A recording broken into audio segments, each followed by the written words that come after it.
Good morning students, I am Dimple Pareek, royal international school से। बेटा आज हम 12th क्लास की हिंदी पढ़ने वाले हैं। हिंदी के अंदर हम जो है अभी तक जितना भी पढ़ा है उसका एक बार दोबारा से रिवीजन कर लेते हैं। दोबारा से रिवीजन करने से मतलब है ओनली फॉर सारांश, डिटेल नहीं। डिटेल से तो मैंने आपको पहले भली प्रकार से सब कुछ समझा दिया है।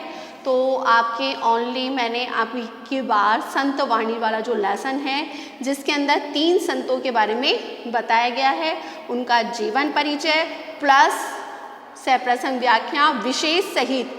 विशेष मैंने बताया था आपको किस तरह से विशेष करना है। तो प्रत्येक व्याख्या के अंदर जब भी आप टेस्ट दोगे तो उसके अंदर विशेष जरूर लिखेंगे। ओके बेटा, इसके अलावा प्लस उस लेसन के क्वेश्चन आंसर, तीनों लेसन के। लेसन तो एक है लेकिन जो कवि है वह कवि अपने 3 हैं। तो तीनों जो कवि हैं उन तीनों कवि का जीवन परिचय, उन तीनों लेसन्स की सप्रसंग व्याख्या प्लस तीनों लेसन के क्वेश्चन आंसर। वो क्वेश्चन आंसर भी आपको याद करने हैं। ये मत सोचना कि आपके जो शायद सिलेबस है ना उस सिलेबस में तीनों लेसन की सप्रसंग व्याख्याएं लिखी हुई हैं। तो ये मत सोचना सप्रसंग व्याख्याएं आएगी, इसलिए तीनों लेसन के क्वेश्चन आंसर भी आएंगे। लेसन 1 है, फिर बोल रही हूँ, लेकिन कवि 3 हैं और तीनों कवियों की लेसन से संबंधित सप्रसंग व्याख्या, जीवन परिचय और क्वेश्चन आंसर सब कुछ आपको याद करना है। एक बार हम दोबारा से देख लेते हैं थोड़ा बहुत सारांश। पहला जो था वह थे हमारे कबीर, और जिसमें उन्होंने बताया था इनका जन्म 1936 में हुआ था। इन्होंने किस किस तरह से इनका जो लालन पालन है वह लालन पालन कैसे हुआ था बेटा। उनका लालन पालन बड़े ही जो दयनीय स्थिति में हुआ था। वे इनका जो प्रारंभिक जीवन है वह कुछ अच्छा नहीं बीता था, मुसीबतों में बीता था। वो सारी चीज़ें मैंने विस्तारित रूप में आपको कबीर की जीवन परिचय से संबंधित आपको बताई दी है। इसके अंदर उन्होंने जो अपनी रचनाओं के द्वारा उन्होंने अंधविश्वास, कुरीतियाँ और पाखंड इत्यादि का क्या किया है, विरोध किया है। और इनकी जो भाषा है उन भाषा में बहुत सारी अन्य भाषाओं के शब्द इस्तेमाल किए गए हैं। इन्होंने उपदेशात्मक शैली का प्रयोग किया है। इन्होंने खंडन मंडन युक्त तथा भावात्मक शैली जो है इसका भी इन्होंने अपने जो रचनाएं हैं इनमें बहुत अधिक प्रयोग किया है। इनकी प्रमुख जो रचनाएं हैं वह 3 हैं जो कि बीजक के अंदर है, साखी, सबत और रमणी, जो उसके 3 भाग हैं। अब अपन इसके दोहों के बारे में पढ़ लेते हैं। पहला जो दोहा था वह त्याग से संबंधित था, तो कि त्याग तो ऐसा कीजिए सब कुछ एक ही बार, सब प्रभु का मेरा नहीं, निश्चय करे विचार, कि जो कुछ भी है वह हमें क्या कर देना चाहिए, परित्याग कर देना चाहिए। क्या सोचकर कि जो कुछ भी है वह किसका है, ईश्वर का दिया हुआ है। ऐसा मन में विचार करके हमें संपूर्ण चीज़ों का क्या कर देना चाहिए, परित्याग कर देना चाहिए। कौन सी चीज़ों का, मोह माया इत्यादि सांसारिक जो चीज़ें हैं उनका हमें परित्याग करना है। दूसरे में बताया गया है, सुनिए गुण की वार्ता, ओगन लीजिए नाही, हंस चीर को कहत है, निर्सो त्यागी नहीं। कि जो बुद्धिमान पुरुष होते हैं उन बुद्धिमान पुरुषों के हमें क्या करने चाहिए, गुणों को अपनाना चाहिए। क्योंकि प्रत्येक व्यक्ति में क्या होते हैं, कुछ गुण होते हैं और कुछ अवगुण होते हैं। तो हमें क्या करना है, उन गुणों को अपनाना है और अवगुणों को क्या करना है, नहीं अपनाना है। कि जो प्रत्येक व्यक्ति के अंदर जो गुण हैं, अच्छे गुण हैं, उन सारी चीज़ों का हमें हमारे जीवन में समावेश करना है। एग्जाम्पल जो दिया है वह किसका एग्जाम्पल दिया था आपने, कि हंस का, कि जो हंस क्या करता है, अगर उसको दूध और पानी दोनों मिलाकर दिया जाए तो वह पानी को तो क्या कर देता है, छोड़ देता है, और दूध को ग्रहण कर लेता है। तो इस तरह से हमें गुणों को अपना लेना चाहिए और अवगुणों को छोड़ देना चाहिए। तीसरा था, छोड़े जब अभिमान को, सुखी भया सभी, भावे कुछ मेरे नहीं, मेरे हिज निपी। इसके अंदर बताया गया है कि जब मैंने अहंकार का परित्याग किया तो मेरे अंदर सर्वस्व यानी संतुष्टता के भाव अपने आप ही आ गए हैं। अर्थात परमात्मा का, जो आत्मा का परमात्मा से क्या हो गया है, मिलन हो गया है। और परमात्मा हमें तभी मिलते हैं जब हम अपने मन के अहंकार को क्या करें, छोड़े, मन के अहंकार को समाप्त करें। आगे वाला जो पद था वह था, संगत कीजिए साधु की, कभी ना निष्फल होए, लोहा पारस परते, सो भी कंचन होए। इसके अंदर बताया गया था कि हमें हमेशा अच्छे पुरुषों की यानी कि अच्छे व्यक्तियों की, अच्छे महापुरुषों की क्या करनी चाहिए, संगत करनी चाहिए। क्योंकि उनकी संगत से जो हमारे अवगुण हैं वह अवगुण धीरे धीरे क्या हो जाते हैं, समाप्त हो जाते हैं और उसका परिणाम हमें अवश्य ही मिलता है। एग्जाम्पल बताया गया है लोहे का, कि लोहा जो होता है बड़ा ही कुरूप और काला होता है, लेकिन पारस के स्पर्श करते ही वह क्या हो जाता है, उसी के समान स्वच्छ और सोना बन जाता है। तो उसी प्रकार से हमें क्या करना चाहिए, सत्संग का प्रभाव हमारे ऊपर पड़ता ही है, अर्थात अच्छे लोगों की हमें संगति करनी चाहिए। उसके बाद में है मारिए आशा सांपनी जिन रसिया संसार ताकि औषधि तोष है ये गुरु मंत्र विचार। इसके अंदर बताया गया है कि हमें कभी किसी से क्या नहीं करनी चाहिए, आशा नहीं करनी चाहिए, क्योंकि जब हमारी आशा के अनुरूप वह व्यक्ति नहीं निकलता तो हमें क्या होती है, तकलीफ होती है, दुख होता है।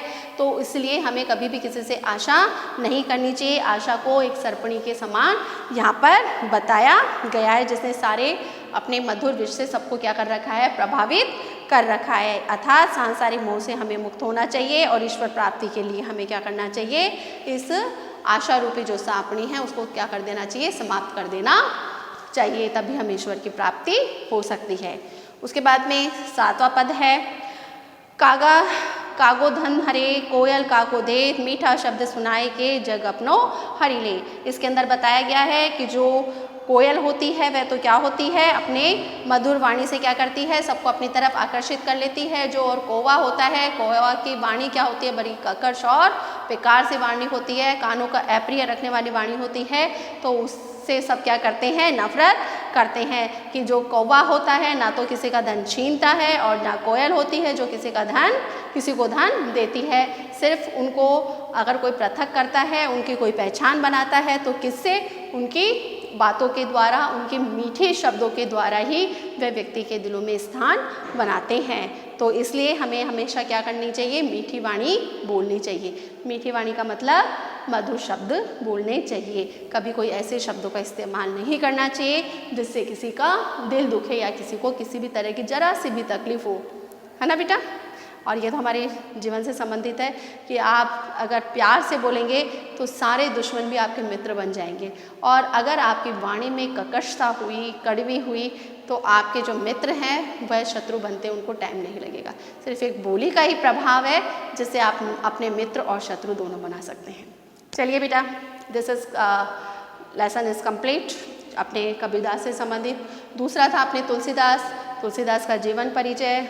आपको अच्छी तरह पता है, आप रट लिए जीवन परिचय, तो आपने करीबन मेरे स्टूडेंट्स ने सबको रटे हुए हैं जीवन परिचय, तो है ना।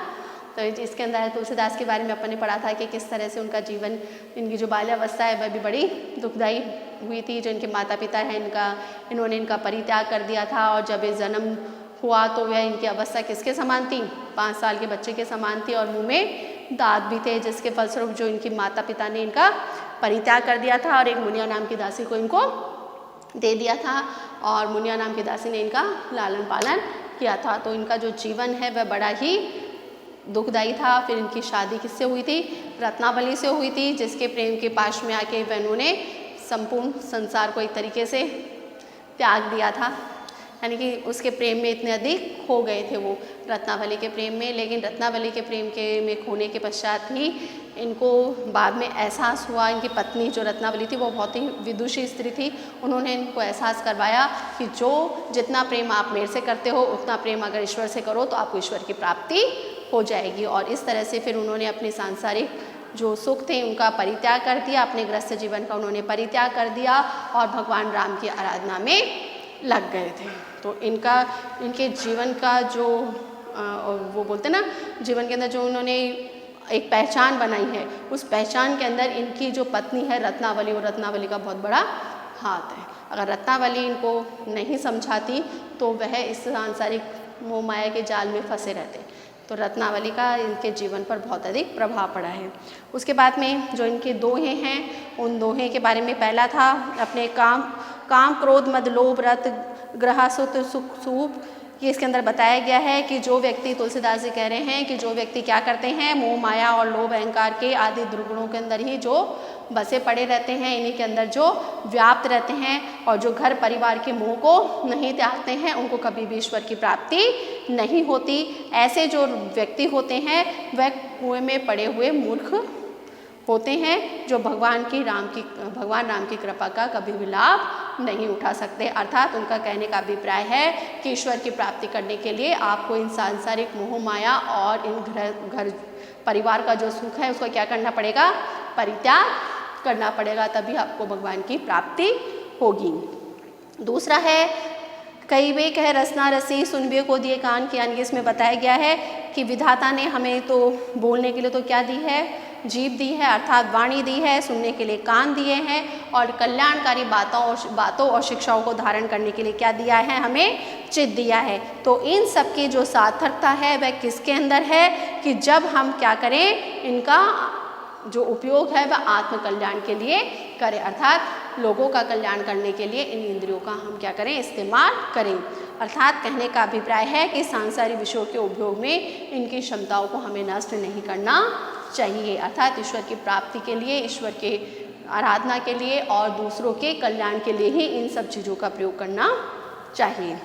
आगे है तीसरा इसका तुलसी भलो सुसंग से, इसके अंदर बताया गया है कि जो सत्संग का प्रभाव व्यक्ति पर किस तरह से पड़ता है, कि किस तरह से जो कुसंग होता है यानी कि गलत हम आचरण में रहेंगे, गलत संगति में रहेंगे तो उसका प्रभाव भी हमारे ऊपर पड़ेगा और अच्छी संगति में रहेंगे तो उसका प्रभाव भी हमारे ऊपर पड़ेगा ही पड़ेगा। कि जिस प्रकार से नाव और किन्नरी वीणा जो होती है इसके लिए किसका प्रयोग किया जाता है, दोनों के लिए लोहे का प्रयोग किया जाता है, लेकिन वीणा में प्रयोग करने पर तो लोग उसकी क्या करते हैं, उस लोहे की तारीफ करते हैं, लेकिन और जो बाण होता है, बाण के लिए जब इस लोहे का प्रयोग किया जाता है तो सभी उसकी क्या करते हैं, निंदा किया करते हैं। अर्थात सत्संग और कुसंग का ही जो परिणाम होता है वह हमें भुगतने को मिलता है। अर्थात हमें संगति ऐसी करनी चाहिए, अच्छे लोगों के साथ में हमें संगति करनी चाहिए और हमेशा हमें सत्संग इत्यादि में जाते रहना चाहिए जिसका प्रभाव हमारे ऊपर पड़े ही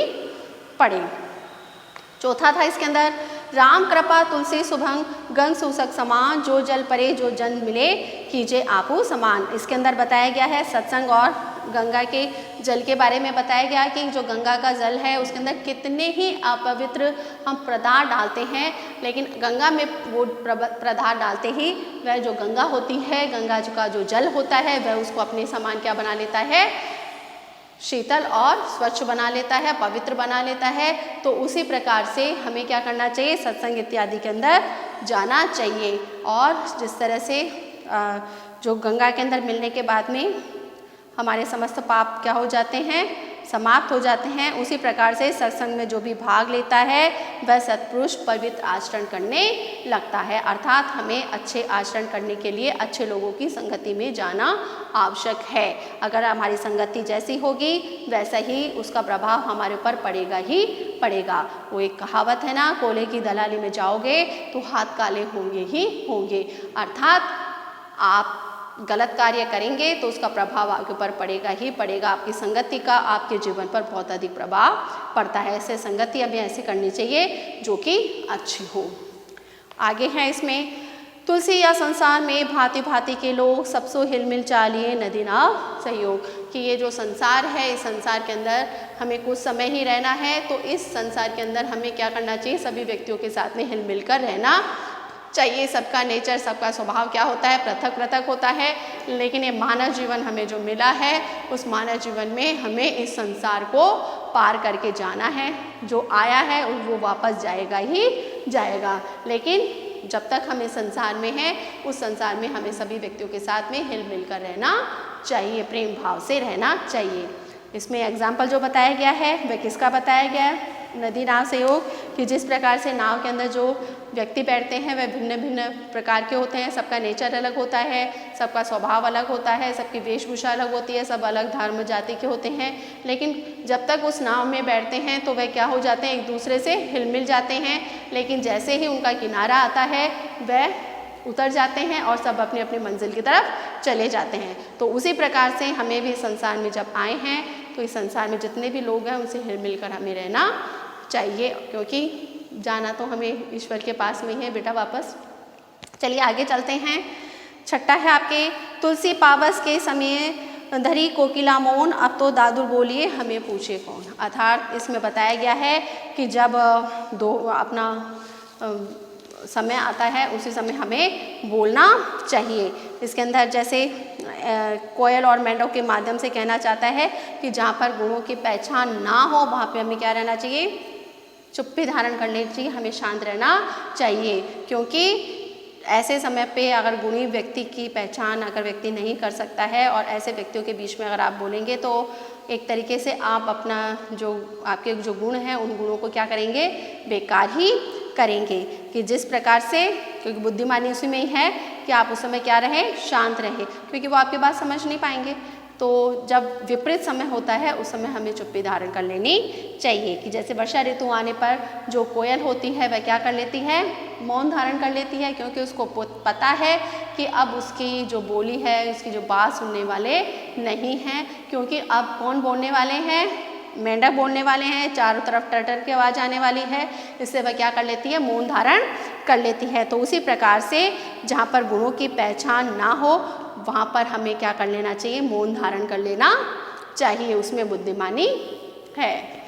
आगे है 7वां आपके, तुलसी असमय के सखा, धीरज धर्म विवेक, साहित्य साहस सत्यव्रत राम भरोसे एक। इसके अंदर क्या बताया गया है, तुलसीदास जी कह रहे हैं कि धर्मपालक, विवेक, श्रेष्ठ ग्रंथ और साहस और सत्य पर दृढ़ रहना यही एकमात्र ईश्वर की प्राप्ति के कारण है। और ईश्वर पर पूरा भरोसा रखना ही हमारे लिए क्या है, संकट के समय हमारी पूंजी है।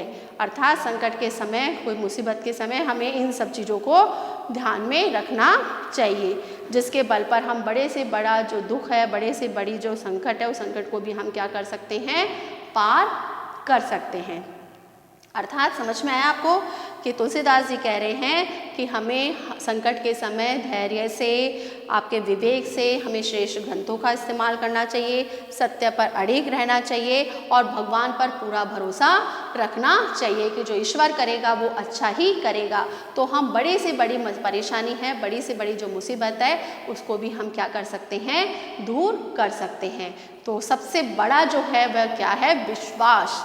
और यह आप पे डिपेंड करता है कि आप किस पर ज़्यादा विश्वास करते हैं। बेटा ईश्वर जो है, ईश्वर पर आप विश्वास करेंगे तो आपके काम हमेशा सफल होंगे। मेरी सोच है, आपकी क्या है, आई नो। तो ये हो गया अपने तुलसीदास से संबंधित। तीसरा आता है अपने कृपाराम खेड़िया, जिसके अंदर मैंने बताया था कि ये ऐसे कवि हैं जिन्होंने समस्त जो दोहे हैं वह अपने जो शिष्य है उस शिष्य को समर्पित किए हैं, क्योंकि जो उनका शिष्य था जिसका नाम राजिया था, उसके कोई संतान नहीं थी और वह हमेशा दुखी रहता था कि उसके जाने के बाद में उसका नाम लेने वाला कोई भी नहीं होगा। एक समय कृपाराम की बहुत अधिक तबीयत खराब होती है। जो राजिया होता है वह उनकी बहुत सेवा करता है, तो उसकी सेवा से प्रसन्न होकर जो कृपाराम है वह उसको आशीर्वाद देते हैं और कहते हैं कि मैं जब भी कोई दोहे की रचना करूँगा, वह सारे दोहों के अंदर मैं क्या करूँगा, तुम्हारा नाम लिखूँगा, जिससे कि तुम अजर और अमर हो जाओगे। तो कृपाराम ने अपने समस्त जो दोहे हैं वह अपने जो शिष्य राजिया है उसको संबोधित करके लिखे हैं। तो चलो पढ़ते हैं उनके दोहे और रचनाएं वगैरह इनकी बेटा डिटेल से आप समझ लेना। बेटा रचनाओं के बारे में अपन बात करते हैं। इसमें राजियारा सोठा जो है वह इनकी प्रसिद्ध रचनाएं हैं और उनसे संबंधित ही अपने जो ये दोहे हैं वह सोठे हैं वह इसमें लिए गए हैं। पहला जो है वह है उपजावे अनुराग कोयल मन हर्षित करे, कड़वा लागे काग रसना रघुन राजिया। इसके अंदर वही रसना के गुण अर्थात जीव की वाणी के बारे में बताया गया है कि जो कोयल होती है वह अपने मीठी वाणी से सबके हृदय में अनुराग यानी कि प्रेम उत्पन्न कर लेती है और सबको प्रसन्न कर लेती है। लेकिन जो कौवा है उस कौवे की अप्रिय वाणी किसी को भी अच्छी नहीं लगती है और यह सब जो प्रभाव है वह किसका है, वाणी का ही प्रभाव है कि वाणी के द्वारा ही, मीठे शब्दों के द्वारा ही आप किसके दिलों में स्थान बना सकते हैं। दूसरी है काली घड़ी कुरूप कस्तूरी काटा तुले, चक्कर बड़ी स्वरूप रोड़ा तुले राजिया। कि व्यक्ति के आंतरिक गुणों के बारे में बताया गया है कि जो व्यक्ति के जो आंतरिक गुण हैं उनको ही हमें सर्वोपरि समझना चाहिए। जो कस्तूरी होती है जो कि कस्तूरी मृग से प्राप्त की जाती है, जो दिखने में बड़ी ही करूप और काली होती है, लेकिन उसको जब तोला जाता है तो किससे तोला जाता है, सोने चांदी के तराजू से उसका मूल्य आका जाता है। लेकिन जो शक्कर होती है अर्थात चीनी जो होती है वह दिखने में बड़ी क्या लगती है, सुंदर लगती है, वाइट कलर की होती है, साफ सुथरी लगती है। लेकिन जो जब उसको तोला जाता है, उसका जब मूल्य आका जाता है तो किसके द्वारा आका जाता है, लोहे या पत्थर के बाटों के द्वारा उसका मूल्य आका जाता है। तो यहाँ पे बताया गया है कि व्यक्ति की शारीरिक सुंदरता है उसको नज़रअंदाज हमें करना चाहिए, उसके जो गुण हैं उन गुणों का महत्व यहाँ पे बताया गया है कि व्यक्ति को अपने जो आंतरिक गुण हैं उन आंतरिक गुणों के महत्व के बारे में बताया गया है। किसी को देखकर उसके शारीरिक सौंदर्य को देखकर अंदाज़ा नहीं लगा सकते कि इस व्यक्ति में कैसे गुण हैं। दिखने में व्यक्ति बहुत सुंदर है, बहुत खूबसूरत है, लेकिन अगर उसके अंदर आंतरिक गुण नहीं है, अच्छे गुण नहीं हैं, जब वो बोलता है किसी का दिल दुखाता है, उसके अंदर कोई खूबी नहीं है, तो ऐसे व्यक्ति का होना ना होना क्या है, एक तरीके से बेकार ही है। तो हम यहाँ पर आंतरिक गुणों के बारे में बताया गया है कि व्यक्ति चाहे रंग रूप भगवान ने जैसा दिया है वैसा है, लेकिन गुण जो है, गुण तो हम ही प्रयोग करते हैं ना, हमारे अंदर हमारे ऊपर निर्भर करता है कि हम अपने आप को कैसा बनाते हैं, हम हमारी छवि किस तरह से सामने वालों की आँखों में बसाते हैं। आगे है बेटा इसके अंदर दूसरा इसमें बताया गया है आपके डूंगर जलती लाए जो वे सारो ही जगत पर जलती निज पाँव रति न सूझे राजिया, कि जो लोग हैं दूसरे के घर में ताका झाकी करते हैं, दूसरे के घर में देखा देखी करते हैं, उनके घर में क्या हो रहा है इस बात का उनको बिल्कुल भी एहसास नहीं होता है कि डूंगर की आग अर्थात दूर पर्वत पर लगी आग का तो पूरा संसार क्या लेता है, आनंद लेता है, और अपने पास में लगी हुई आग पर जरा भी ध्यान नहीं देता है।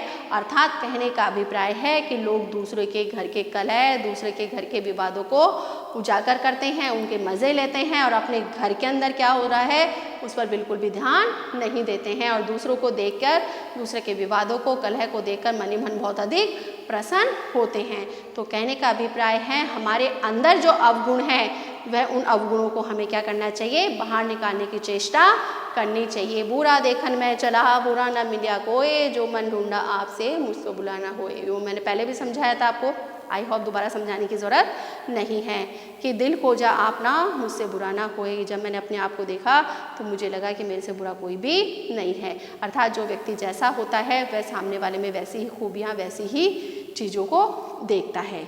तो हमें क्या करना है, हमारे मन के अंदर जो कमियां हैं उन कमियों को दूर करनी है। दूसरा कैसा है, क्या कर रहा है, इन चीज़ों से आप जितना दूर रहोगे उतना ही ज़्यादा जीवन में खुश रहोगे। ओके बेटा, आगे चलते हैं। मतलब री मनवार चुपके लावे चूरमा, बिन मतलब मनवार सब न पावे राजिया। अर्थात इसमें क्या बताया गया, जब किसी का स्वार्थ होता है, किसका मतलब होता है, वह आपके आगे चापलूसी करेगा, और जैसे ही उसका मतलब निकला वह आपको पूछेगा भी नहीं है। और इस संसार के अंदर ये सारी चीज़ें बेटा बहुत अच्छी तरह से हम देख सकते हैं कि जो व्यक्ति है वह अपने स्वार्थ के लिए कहाँ तक गिर सकता है। ये सारी चीज़ें बेटा अभी आपने लॉकडाउन में भी महसूस करी होगी कि किस तरह से जो व्यक्ति है वह अपने स्वार्थ के लिए क्या कुछ करने को तैयार हो रहा है। चलिए इसके अंदर अपन नहीं चाहते हैं, हम सिर्फ इतना अपने लेसन से संबंधित ही पढ़ते हैं। इसके अंदर बताया गया है कि संसार में सभी व्यक्ति अपने स्वार्थ स्थिति को ध्यान में रखते हुए व्यवहार करते हैं। जब व्यक्ति को किसी से अपना मतलब निकल जाता है तो वह चुपचाप क्या करता है, उसको मतलब जब तक उसका मतलब रहता है वह उसको स्वादिष्ट चूरमा खिलाता है, लेकिन जब उसका स्वाद मतलब ख़त्म हो जाता है तो उसको राब भी नहीं डालता है। राब होती ना राबड़ी, जिसे हम मारवाड़ी लोग राबड़ी के नाम से जानते हैं, तो राबड़ी के लिए भी वो नहीं पूछता है। जब मतलब होता है तो उसको चूरमा खिलाएगा, और जब मतलब निकल जाएगा या मतलब नहीं होगा तो उसको राबड़ी के लिए भी या राब के लिए भी नहीं पूछेगा। अर्थात कहने का अभिप्राय क्या है, ऐसे मतलबी लोगों से और ऐसी खुशामद करने वाले लोगों से हमें हमेशा क्या रहना चाहिए, सावधान रहना चाहिए।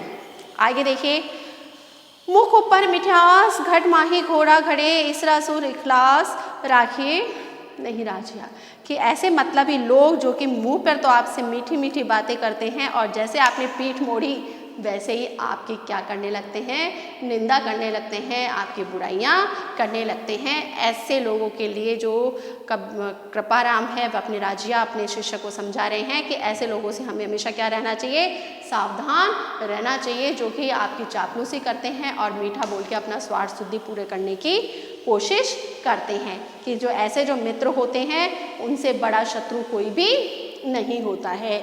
कि मुख के ऊपर तो आपका मीठी बातें करते हैं और मन में क्या रखते हैं, आपके प्रति अहित की भावना रखते हैं। ऐसे व्यक्तियों से हमें कभी भी मित्रता नहीं करनी चाहिए, क्योंकि ऐसे जो व्यक्ति होते हैं वह कभी भी क्या कर सकते हैं, हमें धोखा दे सकते हैं। तो ऐसे मित्रों से हमें सावधान रहना चाहिए, मित्रों से भी और ऐसे व्यक्तियों से भी जो खुशामद करने वाले हो और अपने स्वार्थ के लिए कुछ भी करने वाले हो।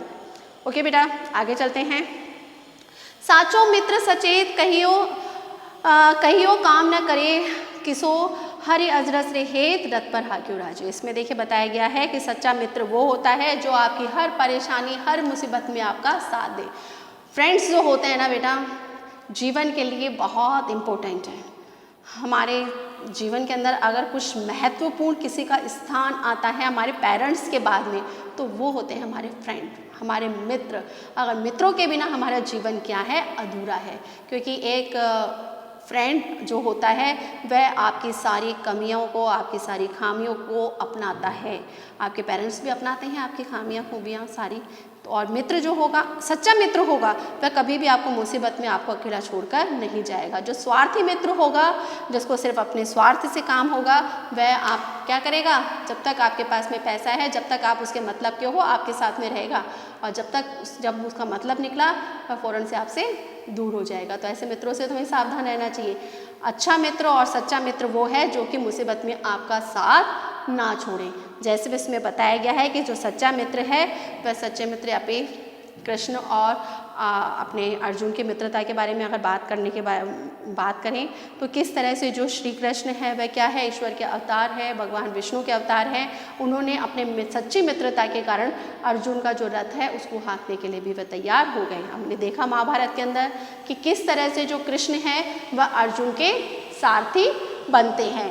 सिर्फ किस लिए, सिर्फ उसके मित्रता के कारण, और दूसरा कोई रीज़न नहीं था उनका सारथी बनने का। सिर्फ उनका सारथी बनने का एक ही रीज़न नज़र आता है, वो आता है अर्जुन के प्रति उनके मित्रता के भाव। कि सच्चा मित्र होता है वह कभी भी अपने मित्र को मुसीबत में नहीं छोड़ता है और हमेशा उसका साथ देता है। कि भगवान श्री कृष्ण ने जैसे महाभारत के युद्ध में अर्जुन से सच्ची मित्रता निभाई और उनका सारथी बनने के लिए तैयार हुए।